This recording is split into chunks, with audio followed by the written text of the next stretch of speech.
যোৱাকালি দিল্লীত ভোটচোৰ গাদিছৰ শীৰ্ষক এটা সৰ্বভাৰতীয় প্ৰতিবাদ সভা হ'ল, য'ত কংগ্ৰেছ সভাপতি ইউ পি এৰ পূৰ্বৰ চেয়াৰমেন বৰ্তমান আমাৰ যি পাৰ্লিমেণ্টাৰী চি পি পিৰ প্ৰেচিডেণ্ট ছোনিয়া গান্ধী ডাঙৰীয়ানী, বিৰোধী দলপতি ৰাহুল গান্ধী ডাঙৰীয়া, সাধাৰণ সম্পাদক কে চি বেণুগোপাল, প্ৰিয়ংকা গান্ধীকে আদি কৰি আমাৰ গোটেইবিলাক ৰাজ্যৰ প্ৰদেশ কংগ্ৰেছৰ সভাপতি, সাংসদসকল, প্ৰাক্তন সাংসদসকল, চি এল পি লিডাৰ আৰু সাধাৰণ জনতাই অংশগ্ৰহণ কৰিছিল।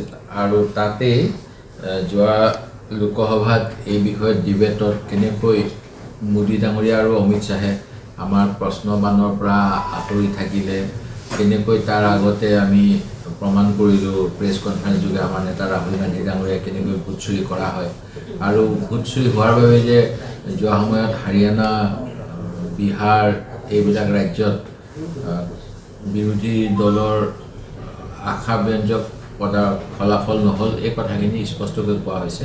অসমৰ ক্ষেত্ৰতো আমি সজাগ হ'ব লাগিব, কাৰণ অসমত যদি ভোট চুৰি হয় তেতিয়াহ'লে আমি অসম ৰাজ্য যে হৈ থাকিব সেয়াও সন্দেহৰ বিষয়।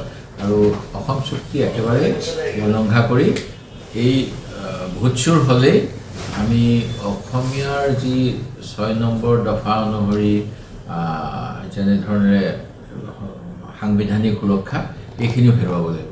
সেই গতিকে আমাৰ ইয়াত ভোট চুৰি হ'লে মানে আমি অসমীয়াবিলাকৰ একেবাৰে অৱস্থা বেয়া হ'ব। সেই গতিকে এই ক্ষেত্ৰত আমাৰ দলে নিশ্চিতভাৱে ৰাইজৰ লগত থাকিম, অসম মাতৃৰ স্বাৰ্থ ৰক্ষা কৰিম। সেই পণ ল'বলৈকে আমি যোৱাকালি দিল্লীৰ সভাখনত অংশগ্ৰহণ কৰিছোঁ।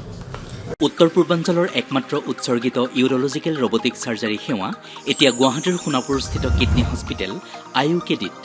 ইয়াত উপলব্ধ অন্যান্য চিকিৎসা, কিডনীৰ পাথৰ আৰু প্ৰষ্টেট গ্ৰন্থিৰ সমস্যা, কিডনী বিকল হোৱা, প্ৰস্ৰাৱৰ সমস্যা, ইউৰলজিকেল কেঞ্চাৰ, ডায়েলাইচিছ সেৱা আৰু সকলো প্ৰকাৰৰ যৌন সমস্যা।